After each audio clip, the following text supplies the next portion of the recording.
साथ वादा करता हूँ कि इनको एक एक आदमी को नहीं छोड़ूंगा। किसी किस्म का एनआरओ किसी डाकू को नहीं मिलेगा।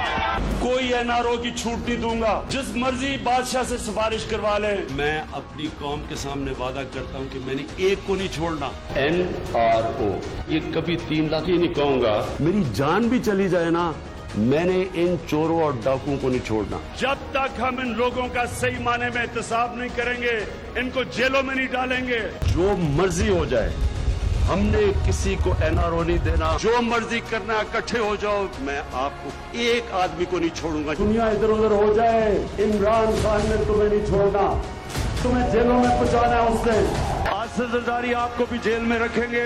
ना टीवी होगा, ना एयर कंडीशन होगा।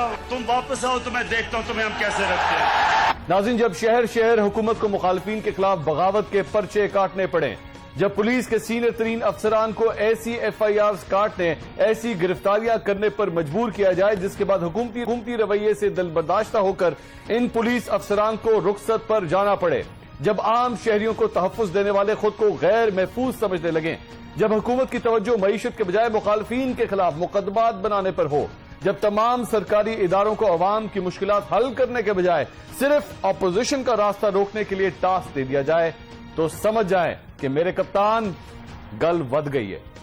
जब आटा, चीनी, सब्जी, दाल, घी और बुनियादी जरूरत की अशिया गरीब की पहुंच से दूर हो जाएं और हुकूमत बाजारों में कीमतें कंट्रोल करने के बजाय अपने सियासी हरीफों को कंट्रोल करने लगे, तो मेरे कप्तान गल वध गई है। जब अद्वियात की कीमतें सिर्फ 2 माह में 20 से 30% तक बढ़ा दी जाएं, गरीब की जान सिर्फ इसलिए चली जाए कि वो दवाई नहीं खरीद सकता, तो मेरे कप्तान गल वध गई है।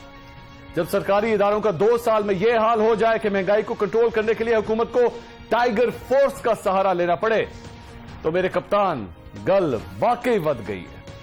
जब कोई सियासी जमात 2 दहाइयों तक तब्दीली का नारा लगाकर हुकूमत में आए और 2 साल गुजरने के बाद भी तब्दीली ना आए, तो मेरे कप्तान गल वध गई है। जब 26 माह बाद भी निजाम की खराबी और सरकार की नाअहली की जिम्मेदार सिर्फ और सिर्फ माजी की हुकूमतों को ही करार दिया जाए, जब हुक्मरानों के ज़हन में तब्दीली खुद बदले में तब्दील हो जाए, तो मेरे कप्तान गल वध गई है। माजी के हुक्मरान भी एक दूसरे के खिलाफ पर्चे कटवाते रहे, मुकदमात बनवाते रहे। कभी मुखालिफिन को जेलों में डाला गया, कैदी बनाया गया, फांसी पर लटकाया, तो कभी गद्दार करार दिया गया। माजी के हुक्मरानों की तरह अगर आज भी मौजूदा हुकूमत की तरजीह अवाम की रिलीफ के बजाय सियासी मुखालिफिन की तकलीफ हो, तो फिर मेरे कप्तान गल वध गई है। वो बिगड़ा हुआ निजाम जिसको 90 दिन में ठीक करने का ख्वाब दिखाया, लेकिन 26 माह गुजरने के बाद भी हुकूमती वजीर खुद तस्लीम करें कि हुकूमत गवर्नेंस के मामलात में बेहतरी में नाकाम है और इंतजामिया का टारगेट अवाम की फलाह के बजाय सियासी मुखालिफिन बना दिए जाएं, तो मेरे कप्तान गल वध गई है। 1 करोड़ नौकरियां देंगे, पुलिस कल्चर तब्दील करेंगे, नया बल्दियाती निजाम लेकर आएंगे, नए इंतजामी सूबे बनाए जाएंगे, पसमानदगी दूर करेंगे, अवाम की महरूमियों का अजाला किया जाएगा। लेकिन 2 साल बाद ना नौजवानों को नौकरियां मिली, बल्कि बेरोजगारी पहले से बढ़ जाए, पुलिस निजाम रिफॉर्म्स के बजाय मजीद नाकाम दिखाई दे, अवाम की पसमानदगी और महरूमियां मजीद बढ़ जाएं और अवाम तब्दीली को कोसने लगे, तो मेरे कप्तान गल वध गई।